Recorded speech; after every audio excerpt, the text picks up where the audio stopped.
Good evening. Welcome to Invocation 2023. This is part of a convention series which has been organized throughout from 8th to 22nd, almost. And we are here to discuss various works, thoughts, and aspirations of Sri Aurobindo's ideals. And this year, this is something which we have planned to carry out every year to commemorate Sri Aurobindo's birth anniversary. So 1 week before it starts, that is 8th of August, and of course we observe Sri Aurobindo's birthday on the 15th of August, and then it continues after for 1 more week till 22nd. Last year we started this off, and for every year we thought that we would use this occasion to remember Sri Aurobindo's 5 dreams for New India. And last year we focused on the general 5 dreams, and this year onwards we are focusing on 1 dream per year. So this year we are focusing on Sri Aurobindo's first dream, that is a united India. And for today's convention, our topic is spirituality and life. And I have with me Sankaran from Sri Aurobindo Ashram and Anandi from Auroville. Sankaran describes himself as a child of the mother who first came for a casual visit in 1989 and became a captive of her love. A traveler on the path of Sri Aurobindo's integral yoga. He has been working in Maturudyanam, Lake Estate of Sri Aurobindo Ashram, for 15 years, and also been managing the study camps for the Delhi Ashram for over 20 years. And we have Anandi, originally from Spain. Anandi first came to Auroville in 1989, and after several visits finally moved in 1995. She worked for 10 years in administration in the Planning and Development Office. She was very active in the development of the town hall and has participated in work and research groups related to economics and organization. She is passionate about the city and the guidelines that Mother gave about economy and daily life in Auroville. And now, for 16 years, Anandi has been in charge of managing the Pour Tous distribution center for Auroville. So the format today is such that I would request the guests to give their initial presentation on the subject. And first I invite Anandi, and then to Sankaran. And from there, it's more like a impromptu discussion. We will take cues and build upon it. Anandi. Well, first, I have to say that I'm not a speaker. I am a doer. I like to work. I love to work. And that's where I feel better. But they invited me, and I couldn't say no. That's another of my problems. I wanted to start by saying that the same as there are underprivileged people in this world, I feel we are the overprivileged people in this world. Because of all these 8,000 million that inhabit this planet, we are just a few who came into contact with Sri Aurobindo and the Mother, and who, on top of that, are able to live here in the ashram or in Auroville and put in practice every day what they have given to us. So I feel overprivileged. I feel humble in my day-to-day life, trying to follow this yoga, and I feel above all grateful. And I wanted to start saying that because I think it's based on that my whole life rotates in Auroville. No? We are very lucky also because Sri Aurobindo and the Mother have given us plenty of guidelines about our daily life. We don't need to make any pilgrimage or make any strange practice. Our day-to-day life, every moment, everything that surrounds us is a field of our yoga. And that's a big advantage because then there is no dull moment in our lives, no? Our work, our relations, ourselves, our body, our mind, everything becomes that field where we can progress, learn every day. So in that sense, it's a very rich experience we are having, no? For me, it starts first with the body, of course, and it's very important because the mother was very keen on people practicing sport, having a discipline, no? And that's something that has been a discovery for me, particularly in Auroville, no? I have realized that working on one's body is also a way of working on our own yoga, no? And it puts you in contact with what is behind the physical appearance by doing something very physical, no? I've been practicing swimming for 15 years, and it was a discovery, for example, to see one can meditate inside the water, no? So this has given to me the yoga perspective on sports and on the body, no? Of course, there is our mind, how we make it flexible, trying to every day when we confront a problem, when we confront a difficult situation, how do we expand our mind sufficiently to be able to see it from a larger picture. And then we have our work on our emotions, on our feelings, which is also a day-to-day activity, no? But where I feel the yoga is more present is in our work. And that's where maybe, because that's my field of action, the karma yoga, no? Is this day-to-day, every day, no? Going to work with this attitude of total surrender, with giving yourself entirely and at the same time being sufficiently detached to accept that things are not going to come out as one would like to.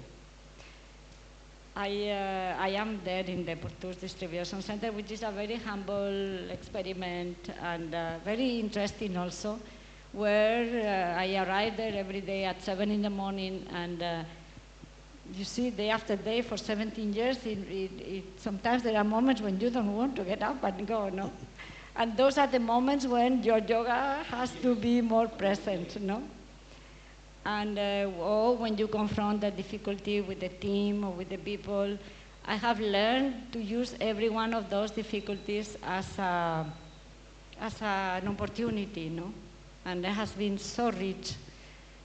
Plus, my experience also is that the mother's presence and force is always there. One only has to really call for it, be enough sincere to just make a call and express oneself, no, one need. And my experience has been there is always a reply, there is always an answer, there is always a solution. I turn to her and I say, I have no idea how we are going to get out of this. And always, half an hour later, somebody sits on my table and says, can I give you 1 lakh of rupees because suddenly I realize that you might need that. Things like that, no, have been so incredible, no? Even in the human relations, no? To be able to see in the other person who works with me or who comes with a complaint, no? To be able to see that he's a soul like me who is struggling in this world. So our days are full of interactions with people, with difficulties, but they are very rich. And yeah, especially that sense of whatever happens, it is decreed, it has to happen, and I can only do as much as I can. The rest is not in my hands, it doesn't belong to me.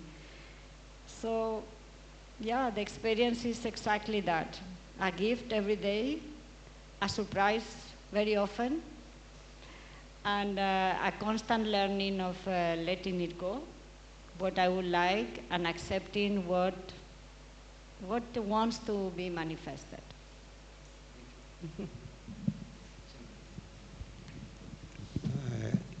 Before I begin, I want to just emphasize one thing which Anandi just said. that gratitude is infinite. If there is one thing which really I can say spontaneously without having to try for it, is that I know what it is to be,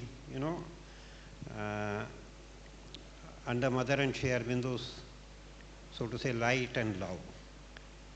In fact, what Lakshya read out, the introduction I gave, he missed the very important part. A child of the mother, the next I said, and holding her hand, traveling the path of integral yoga. So I'm not just a traveler on the path of a child walking with the mother. And then after that, you don't worry about, how much you have progressed or where you are. Or the journey is wonderful. The mother is there with you. And you are sure that she will lead to the goal.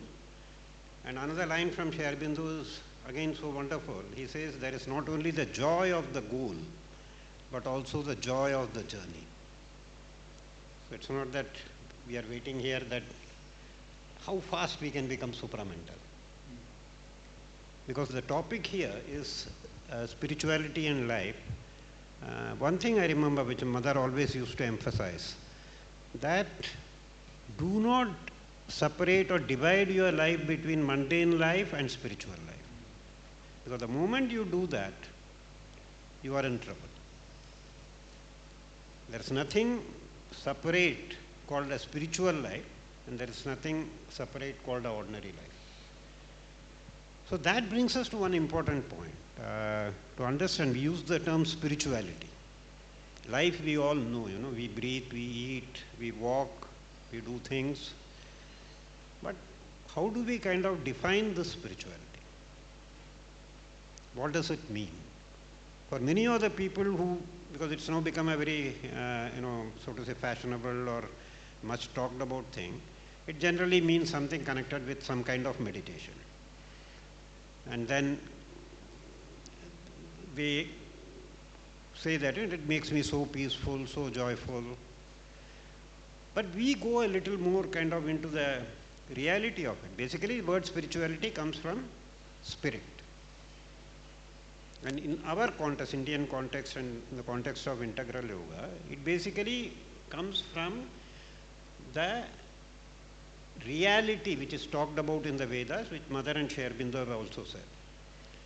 That all this that we see is only one consciousness, one being, one force. Ekam Sat. There is nothing else. And any attempt to get in touch with it, to make it real in our consciousness and in our life, that would be spirituality.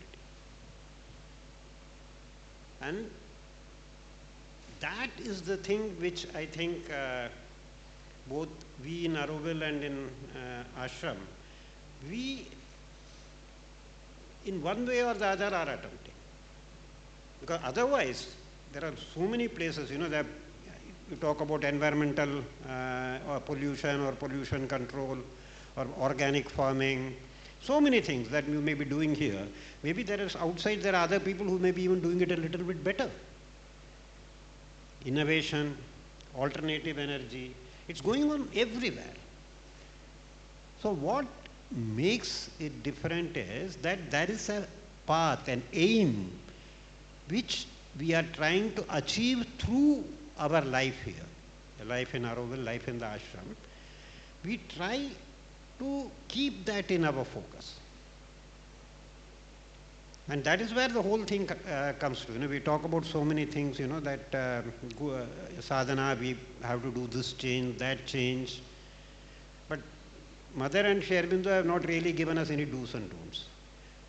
The change occurs automatically the more we bring in what we call the spiritual into our day-to-day life. Of course, beyond that, we are again talk about the ultimate spiritual, if you want to call it the supramental, but we are not talking about it now. Because beginning, Mother and Sri Aurobindo said very clearly, before the first two transformations you really need to have is the psychic transformation and the spiritual transformation. The supramental comes as a crowning moment after these two have crossed a particular threshold point. And this is where this connection between spirituality and life becomes so beautiful, so important. Because it is in life that you get every day the opportunity to make that change, which you may have thought about. But the moment you are confronted with a situation and the old nature takes over spontaneously because it has been doing so for eons together, at that moment is your faith, is your aspiration for something greater, something more beautiful, something more right, and your understanding that it can only come by a greater force working and a change in my own consciousness. Because Aurobindo said one thing very clearly, one point he said that human unity is only possible in a spiritual consciousness. Because as long as you are trying to work it out through the mind, through the intellect, we have seen it fail. So many things fail, right from the United Nations. It was conceived as such a beautiful thing and everybody said after this, no, there is going to be no war. And now you have Ukraine, you have Syria, which given our understanding of our present human development and intellect and everything should not be happening. Yet it is happening.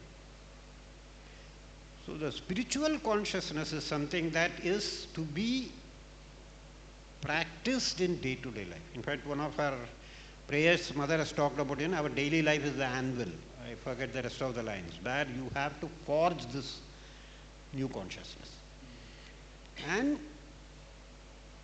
that's where, I think, where Anandi was again saying that, that you call, you ask for help. Why do you ask for help? Because this consciousness is constantly present. Of course, in our terms, Aurobindo said, the mother is constantly present. And the relation which we have with her is that of a mother. Child, if he wants something, what does he do first? He simply says to the mother, I want this. And he doesn't have any doubts. And if she doesn't give it to you, a child will say, she knows better. She loves me and maybe it was not something a little bit more grown-up child would say, she didn't give it because it's for my own good. That trust is always there. If it's your own mother and you have seen how she loves you, and then with our mother, with the universal mother, the divine mother, love in her was greater than the universe. The whole world could take refuge in a single heart. Because one place, Mother and Aurobindo said, that we are, what are we? We are nothing but this love and ananda. And that's what we are here for. So all that we are striving for in life, wanting to see the divine in each and every human being, and our behavior being changed by that, no anger, no hatred, understanding, sympathy, compassion, all these things flow naturally from this consciousness. In fact, this was one of the first prayers Aurobindo had given, originally I think to another gentleman and then to Champaklal. Because Anmol had given me that name, I think Satyendra. Yeah, the prayer is, it's a beautiful prayer. Om Shri Aurobindo Mira. Open my mind, my heart, my life to your light, your love, your power. In all things may I see the divine. And things, it's not just things, it's also every living being, including all human beings. The moment I see the divine first, then my interactions take a totally new color. It doesn't mean that I give up my common sense or I agree to whatever the other person may say. But since I am dealing with someone behind whom the ultimate reality is, and the present reality also is the divine whom I adore, I worship, if that is always there in my mind, think how I would deal with him. Will I be able to shout at him? Will I be able to kind of, hate that person? Actually, it doesn't happen. It is impossible. That's why many people who have visited these great yogis Ramana and so many others, they always felt this kind of unconditional love flowing through them. Because they are seeing that one single reality, the spiritual reality, they live that reality. And the rest is secondary and tertiary.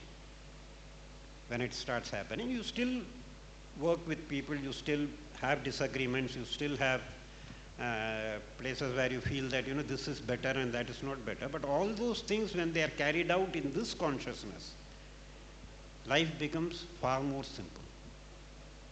And that is also the path by which we progress. Because it is very difficult to overcome what we have in the universal consciousness, which is basically based on ego, self-aggrandizement, putting myself first or my viewpoints first. All these things automatically change when we actually try to live the spiritual consciousness.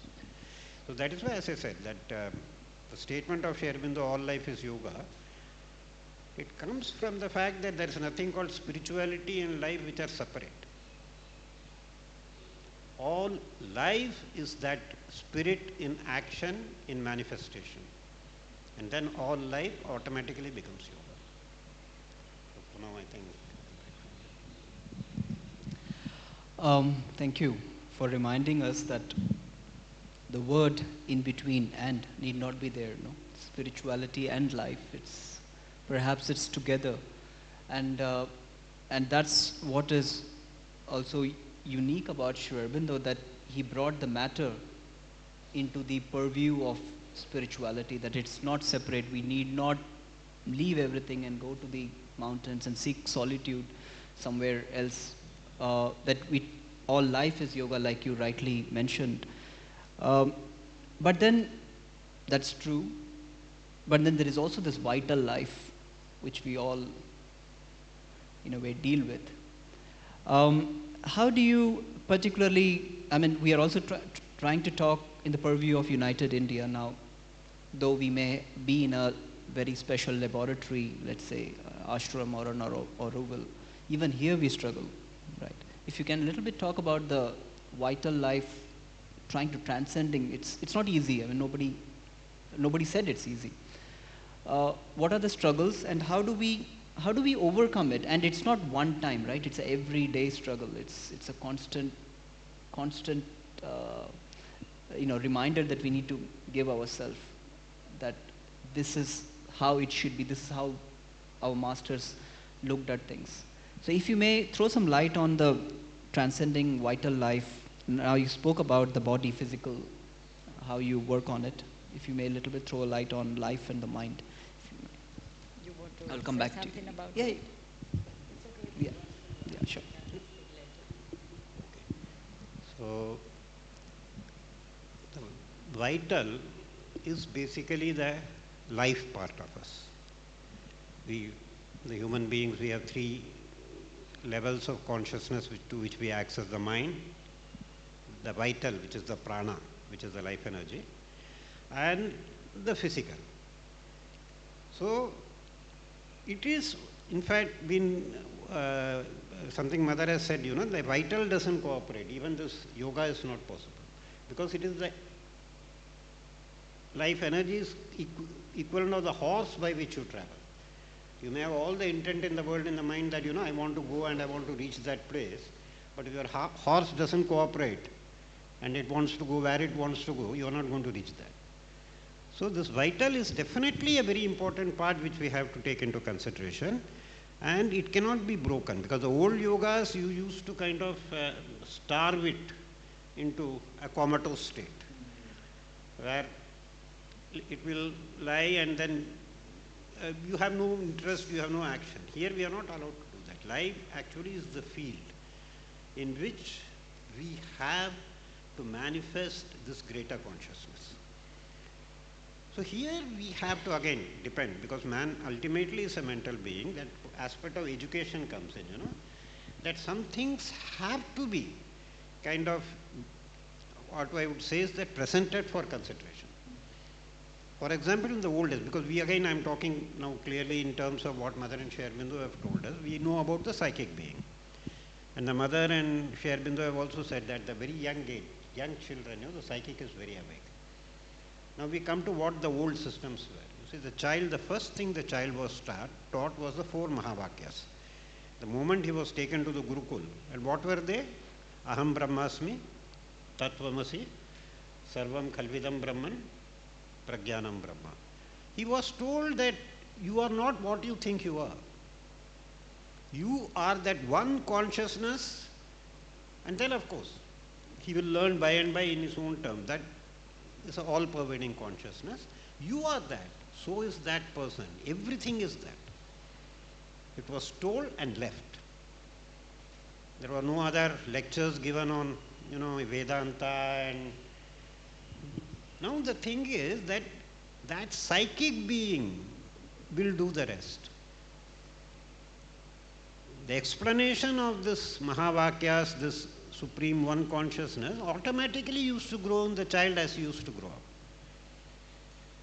And this is something which I feel personally that both in the ashram and in Auroville, we must tell these young children. Maybe you have to use the Sanskrit words, the 4 terms, but that the first thing they should be told is that don't just think that what you see around is the only reality. Because that's why we are supposed to be different, in Auroville and ashram. That's why our education system does not follow the curriculum which is there for the rest of the boards. So just let this thing kind of sink in very simple way. You don't have to drill it in. Because we believe that all knowledge already resides within us, including the spiritual knowledge. So just given the right conditions, given the kind of the basic input, this knowledge will flower out. And the best time for it to start happening is when the soul is a child. Before the mind has already been influenced by desires and worries and anxieties and economy and inflation. The child doesn't have all that. So if he is just or she is just given this basic knowledge and he plays, we follow the same education pattern we are following here in Auroville and Ashram, but children remember. So even he sees the bird, he doesn't have to read that prayer. Say, bird, but it's not just the bird. It is the divine as the bird. It is that one reality. So that can be explained off and on a little bit. But unless and until there is going to be a change of consciousness among humanity, a large percentage of humanity, most of the problems we are facing now, they are not going to go away just like that. So that's what I feel. Anandi, you also don't worry about inflation and things like that. What do you think is the, if you may build on that, and role of willpower to overcome this vital pressures and the role of discipline? It need not be just amongst, like he said, with children, it's naturally they have that. But as adults, that's perhaps a reason for unending education in Auroville, no? Yeah, in fact, I think we have to constantly educate ourselves. And precisely the vital is like a child that needs to be constantly educated. And yes, I think the discipline, but the discipline in a good way, no? Not as an imposition, as a repression, but that joy of discipline, no? That's an excellent tool to guide our vital and can channel our energy, no? I think I've seen the people who I've seen better realized, more stable, are the people who have a discipline. Those who only do in whatever moment, whatever they feel, and they are always waving up and down with all the different desires, and there might be moments when they feel really very realized, but when you have that discipline, it gives you an stability, it gives you a strength, it gives you a discernment also. So I would say yes, the power of will and the discipline are an essential effort in our path, completely. And in Auroville's context, how do you think in our collective life we can rise above this vital towards something larger? No? Very difficult. We are not here to You do see what easy things in happens, no? Auroville. You call for a pizza and then you have like 1,000 people that show up, no? That was always a question we had, no? How do we raise this collectivity to something that really transmit the higher aspiration of the humans instead of all these pleasures? And I think it starts with oneself, no? You cannot have a collectivity of beings which are not working on themselves, that is clear. But after we have to do more activities that inspire and elevate a little bit. Instead of calling for a pizza, why not calling for listening to a beautiful music together, and or reading poems, something that elevates the spirit of the people. No, I think we need more of those activities.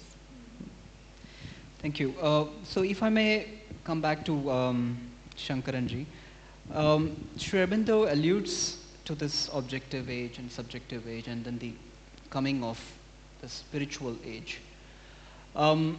If we as a laboratory have to present something to India, to learn from or to emulate from, what could that be? What could be the steps that India can say, this is something which, is it something which we need to learn anew as a civilization, or what do you think, it was already there in the last 200 years or 1000 years, it got lost? How do you look at spiritual age for Indian civilization?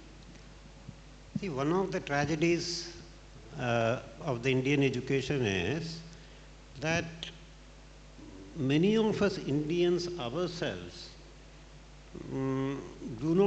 have not actually taken the trouble to find those treasures which are there in our Vedas and Upanishads and scriptures.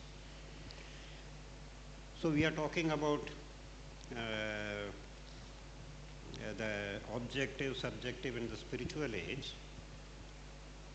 First we have to then go back to the very beginning. The Vedas, they say that the one being who was there in the beginning, how did creation begin? That being had a thought, which was basically a spanda, a vibration, but inherent in it was a thought. Ekoham bahusyamaha. I am one. May I become many. And then, of course, we have the whole evolution starting from matter and consciousness evolving and having come so far. So now first we have to understand, even from within ourselves, that we are talking about a being who is omnipotent. So if he decides that I am going to become many, and become many not in ignorance, but in his own nature, the divine nature. That's why slowly the consciousness, and that's the aim, that ultimately the many also will possess the divine nature. Sri Aurobindo once said that if the whole endeavor of the divine over 15 billion years finally was to create this specimen, which is all of us, human being, he said it is a very laughable project.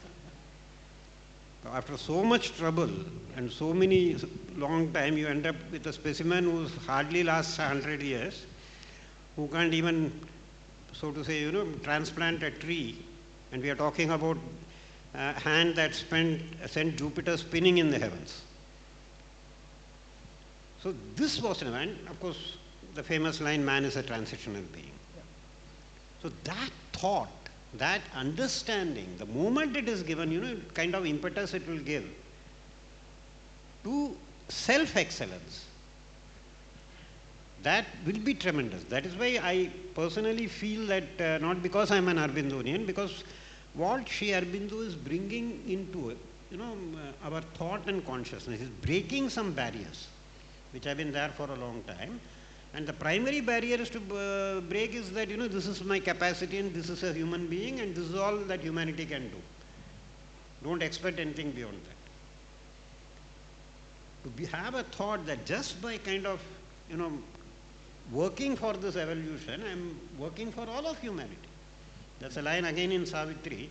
One man's perfection can still save the world. It's not something to be taken egoistically, but it is true, because you are like the first person who break that 4-minute mile. Because it actually happened. The first time it was broken, It was not broken for almost, I think, 20 years, and then suddenly within 2 years you had 10, 20 people do it. So that's the way the consciousness works. That once a decisive step forward, leap forward is taken, it becomes so much easier at the universal level for others to follow. So the same way, now we can say that yes, the other two things we are talking about, the material age and the subjective age, people can understand philosophically. Yeah. But to tell them that this is only the first two steps of something which has to come, which has almost come here, the spiritual age, and this is where you are going to lead. This is where it is leading you to. If people know, why we are asking you to kind of understand and not just share, we just say that spiritual knowledge and the spiritual path, why is it become so important? Is because Sri Aurobindo had said once that, if only humanity knew what great stretches of passionate splendor lie on the path of spiritual progress, every human being will want to do the yoga. Because we think spirituality is something that it takes you away from all the joy of life. So you have life with a lot of fun and this and that, and of course you are very happy to bow down to someone like Ramakrishna. He says, this fellow has given all this up. At least I owe it to him. He's sitting there in some rags. But what you don't understand is that life he is leading because you have no idea about it. Ramakrishna himself said that what you see as the yogi is only the outer ornaments. You don't see the person. So we have no idea the kind of rich life, rich in so many ways, tremendous, vast life that a yogi would have led or leads. We have no idea about it. The moment we understand, people understand, and as I said, the growing children, they will pick it up very fast. They'll say, we don't just want an ordinary life, we don't want a consumerist life. It's boring. So repetitive, every evening to find out which is the next pizza joint or next 5-star hotel where what they are cooking, how to spend my money, how to make money and spend money. Because now they don't have an answer when they ask, is there anything else? Yes. If that is given to society at large, Indian society, world society at large, it will work. And it's going to happen. It's a matter of time how it's going to happen. And again, see Savitri, so wonderful. The adoration of the Divine Mother. Towards her, our knowledge climbs, our passion gropes. Because the passion is blind. They say, oh, I want fulfillment.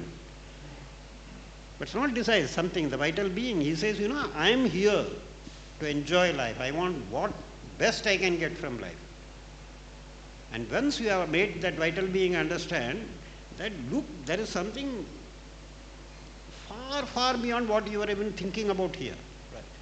Maybe what Elon Musk has or Ambani has. These are okay, is a house which is 10 times or 100 times bigger than a house. You have an AC, he has 10 ACs. Right. So intellect will work, but the reason why it gets kind of stalled is because it doesn't know what else it can seek. And traditional, idea in the human mind is that spirituality is something where you give all this up and go and sit in some beatific, lotus-eating world where everybody is silent and no activity is taking place. But then Savitri, so far a white line had figured as the goal. Far beyond, the ineffable sun tracks blaze. So you cross that and there is life. Again, as you said, life is not only on this side of spirituality. There is a greater life. A life of which this is not even, as you say, a trailer or appetizer. That life is something you have to have that faith in. And then your life energy says, yes, I want that. And that is where I think we have to kind of ensure that we don't bring Sri Aurobindo as some kind of a spiritual and kindly read this and Sri Aurobindo and let go of your ordinary life.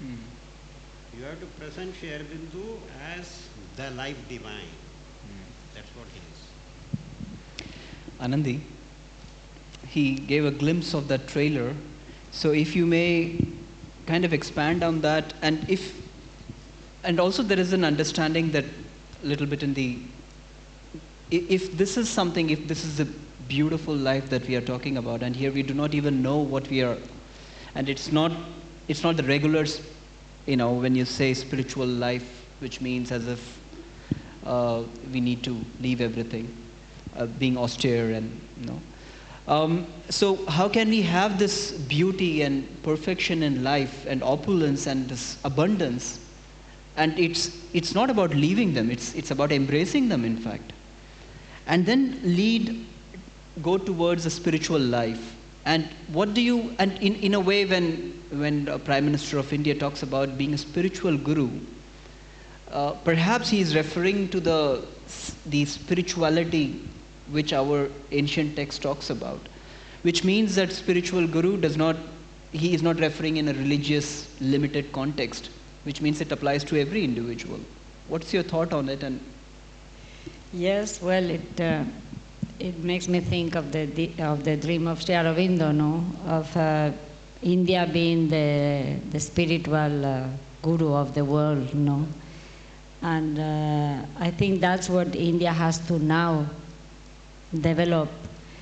It has awakened to all the material world, the richness, which was necessary, But now it has to reconnect to its deep spiritual root, which is there in every Indian. Wherever I go, wherever I meet even a businessman, they are all, you scratch a little bit and they are always having that connection. So that has to come to the front in India very much, and has to take the lead in whatever activity, not just in the ashrams or in these special gurus that are now becoming famous. It has to be something that is lived in the society much beyond the rituals, because maybe what we see of the spirituality of India is too much the rituals, but not the spiritualized life, And that's what I think is the new era with all your activities of life. How to make it more and more vivid. That's our challenge also in Auroville. It's very important. We are not here to be reduced, to have small lives in a corner, not having any joy, any enjoyment of life. No.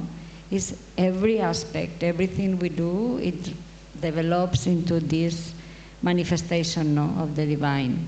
And I think that should be now this era, where it really, really manifests that life divine. Sankaran ji, when you talk about this, like people do not even know what we are talking about, right? I mean, so no, they don't have even the reference points. Basic points by which, like if you want to understand chess, you at least have to know how the pieces move. Then of course there is a lot of knowledge. Or football, you need to watch it and enjoy it. You need the aim of this one, and that you can't use your hands. So that basic knowledge of spirituality itself is lacking in most ordinary people. So already India is taking a lead in the world stage.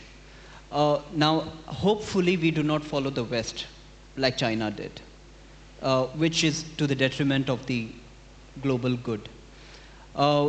Which means it's not about exploitation, it's not about consuming more and more, which you also alluded to. How do we present a model which is equally alluring? Again, it's not about leaving, how do we, and we are the most populous country in the world. What are the steps that can lead in, say, next 25 years? Sri Aurobindo, this is 150th anniversary, and this is 75th independence year also. So in the next 25 years, if we have to look forward a roadmap of sorts, perhaps in 25 years we'll be in the top 3. And hopefully not for the wrong reasons, not for the GDPs and things like that. What is your role? What's the role of Auroville and Ashram, and how do we impress upon the leaders of our country, or not just country, or not just India, it's when Mother and Sri Aurobindo talk about India, they talk about the civilizational India, which means it starts from Afghanistan to Myanmar. How do we impress upon them that we can lead a different life And our grammar should be different, like you said, no? See, first let's talk about China. They were doing very well, tremendous growth, tremendous progress economy-wise and otherwise. And then suddenly it is again not the people, but something of the ego, the ambition, it takes over. And suddenly they have hit a roadblock. They are not sure that they are going to be going progress, they are already going back. Just because something, basically the chairman of that Xi Jinping. his ambition to be one of the great leaders who will be able to grow over all the rest. And you know what has happened. Yes. So here in India, see another thing which the mother has said and Sri Aurobindo has said, that India will be the place where all the problems of the world will manifest. And this is the place where the solution has to be found. Right. So we talk about jihad, we talk about the radical Crusades. Islam, and how do we tackle it? The worldwide the question is being asked. I remember an answer, something which was told by one Afghan girl, a lady, after this Taliban took over, and she of course grew up in the US time and she was intelligent and everything. She said, these people don't know how to tackle Taliban. You see, you can't make them, do general agreements and expect that they are going to keep those agreements up. You have to defeat them at the theological level. If at the theological level you can convince them that Islam permits this, that Islam actually allows for, education of women, and it is convinced, they will do it far more intensely than anything else, because they are basically into that. If Islam says it, we'll do it. And whatever Islam doesn't say, we are ready to use subterfuge, we are ready to give commitments temporary, and then we'll come back. The moment we get our first opportunity, we'll bring Islam back. So here also the same thing. It's not just about what people talk about Muslim appeasement by the political parties. Their religion, and you see that is one of the great things. Sri Aurobindo, when she talked about the religions, he told about two religions which are the force aspect. We have the chit, tapas, which is the force, then you have consciousness, and you have the love. So he said Anandi. Christianity is love manifesting itself as charity. That was the basis of Christianity.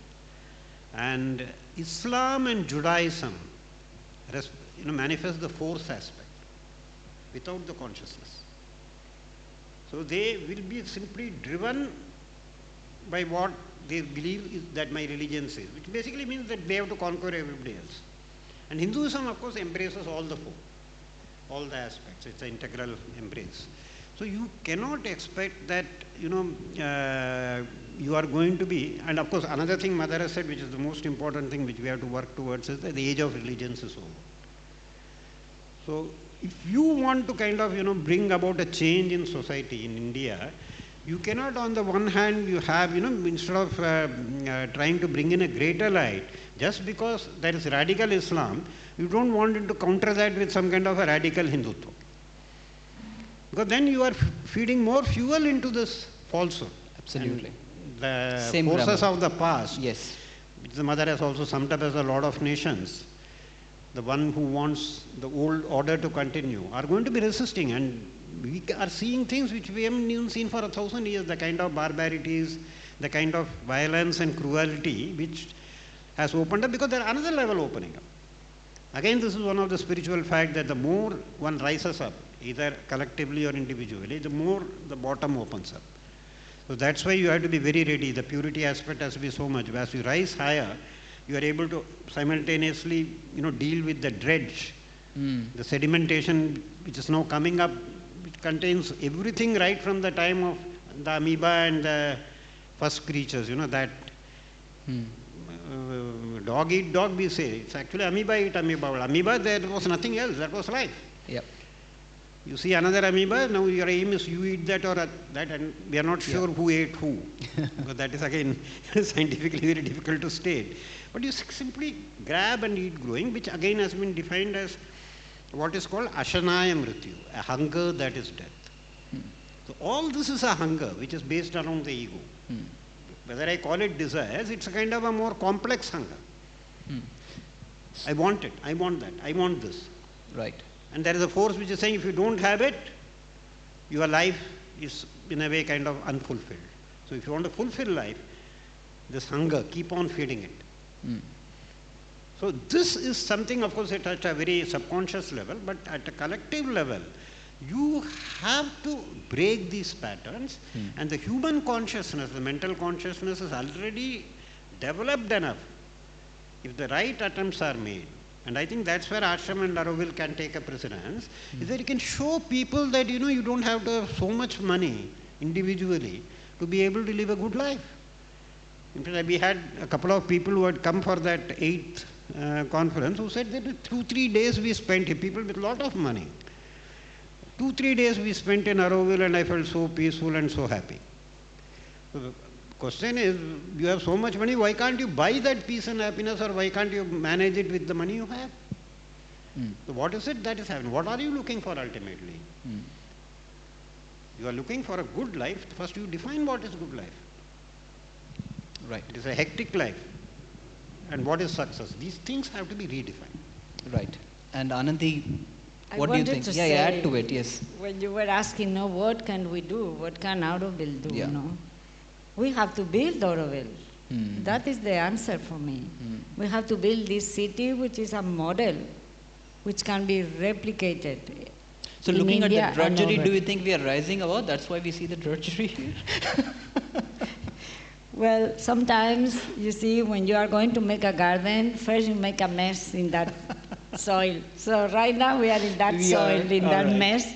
But it shows that something is moving, and I really hope, I know there is something moving Auroville behind. I know Auroville is not abandoned. I know it is the mother's force which is always behind, pushing. And maybe it needed a bit of a shaking, it needed a bit of a mess. But I am completely sure that it is in the process of being manifested. And that's what is needed right now, to make this model of completely different urbanism, of completely different economy, education. That's what we are. Right. We have to do. And that's what Auroville has to offer, what India has to offer. Right. So what's your thought on having a critical number in Auroville, that is about, say, 50,000 or little less or little more? Then it becomes a compelling case for a large country like India to look at Auroville and say, okay, there is some, doable model out here, which we can replicate on a larger scale. To at least give a possibility, like you said, at least give them how the pawns work, which means that to take them little bit, allow them some time to get away from the greed and the ego and the perils of the past. No, one thing is definitely that, when you have something like Auroville, more and more people should be part of it. But they have to be people who are here for the Auroville ideal and not for just to have, a nice place to stay. We don't want to keep on adding people who are just coming because they see the ambience. So maybe it will be 50,000. Of course, beyond a point, you don't want it too many also. But one thing which definitely can be done now onwards is that bring groups of young people to just experience Auroville. Maybe students who may carry it into their lives, maybe class 11 students or somebody, because I know that students like that who come for a camp to Nainital or other place, many of them actually remember it after so many years. I was in Nainital for 2 months, May and June, and this guy comes with his family and kid, and he says, 93 I was here for a youth camp. And he's so happy about it. Of course, there we are just giving him a camp experience. Here, along with that 1 week of stay in Auroville and participating in Auroville, open their minds to what can be actually done in cities. And one more idea, I don't know how feasible it will be, is that now we have a lot of apartments. You have apartments, gated cities. See if you can ask them to come here with a view of seeing whether the gated cities, they can change the way they live. and bring something of what Auroville brings into collective living, because that's very easy to do. They already have association, and some of them are pretty big. You have 5,000 people staying there in those gated cities. So that could be a beginning. That could be something where they come in and and then they say that, okay, let us go back and make our living in those gated cities something far different from what it is at present, which is just humdrum and quite about efficiency and mechanical things. So that is a possibility. And what do you think is role of the political leadership in India and their understanding of Sri Aurobindo? I mean, I thought 150th anniversary was a great occasion to remind everyone about this idea of spirituality that Sri Aurobindo talks about. That also kind of helps us in going beyond the age of religion. No? See, you already see the way politics is working in India, around the world. And Mother said one thing when she was talking about this transformation of human life. She said that governance, that is politics, and economy are the two things which will resist it the most, which will oppose it the most. And they will be the hardest to convert. But one simple example is, I say that everybody talks about the stock market. And they are totally against casinos. They don't want any casinos anywhere, people lose money. But a stock market, whether it goes up or down, is a closed system. So if one person has to make money, whether it's a bull market or a bear market, at least 10 people have to lose money. And do they have a solution? Yes. You simply put the stocks on what is called the book value, which is their real value. There is no bubble, there is no this and that. I invest, because people will say, how do we get money for new ventures to come up? I believe in that venture. I buy that share, 100 shares. If the company performs well, after 5 years, it is worth 50 rupees. But here now you have that share being sold at 5,000 one day, and always mean that people who know the technique, who know when to sell at the right time, they keep on making money, and that's why you have these rich people doubling and tripling their trillions, and the silent mass which has been butchered is never reported. You don't see them. And there are always, as we say in Hindi, new bakras who come into the market into the market and undergo the same process. So this is something everybody knows. Like economists, he can't deny it, but he will talk about how great this is about the stock market, and most of the economies has the stock market right at that center. So what do we do? Anandi, you want to add to it, and then I open up for some questions.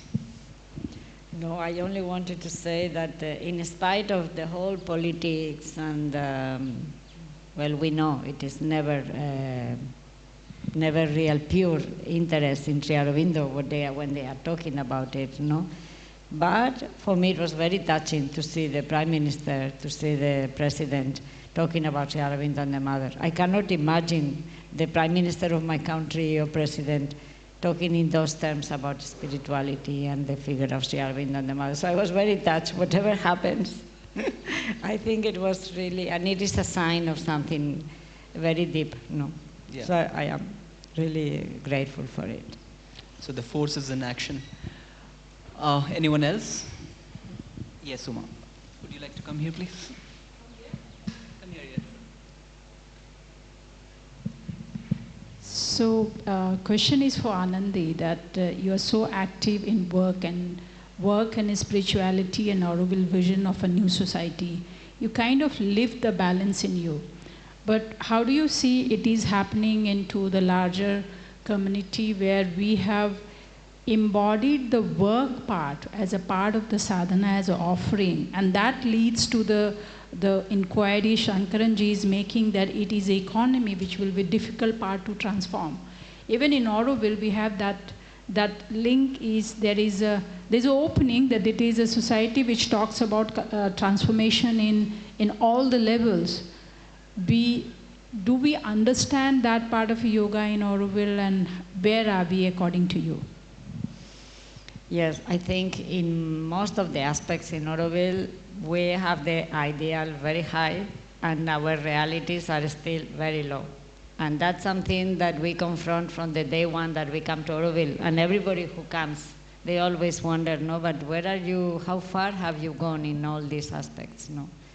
And sometimes it brings a kind of frustration, no? What is happening? Why we cannot progress more? Why it is so difficult? We have to be very aware not to fall into this frustration, because whatever step we can give, whatever experiment is always towards the positive, no? I will say, yes, it is true that we have a long way to go, but look at this. We have a place where there is no private property. Whatever it is, nobody owns a house in Auroville. There is nowhere else in the world where that is possible. And there are so many services that we take for granted, no, that are being offered without an exchange of money, which is another of our objectives, no. Still, our life is very different than it happens outside. When I go to visit my family in Europe, I have to go with my hand in the pocket all the time, getting the money out, no? And I realize how different it is, life here. So even if, yes, our ideal is very, very high, still, we are doing so many things that are in a completely different way, our work. We work for the love of working, for the aspiration to do in the perfect way. It's not that we are getting a big salary or a big holiday pay that I could have when I will be in my country, no? So, and it happens in all Auroville. So, yes, we are far, we need to manifest much more, but let's appreciate also all our little steps, all our drops that are already happening.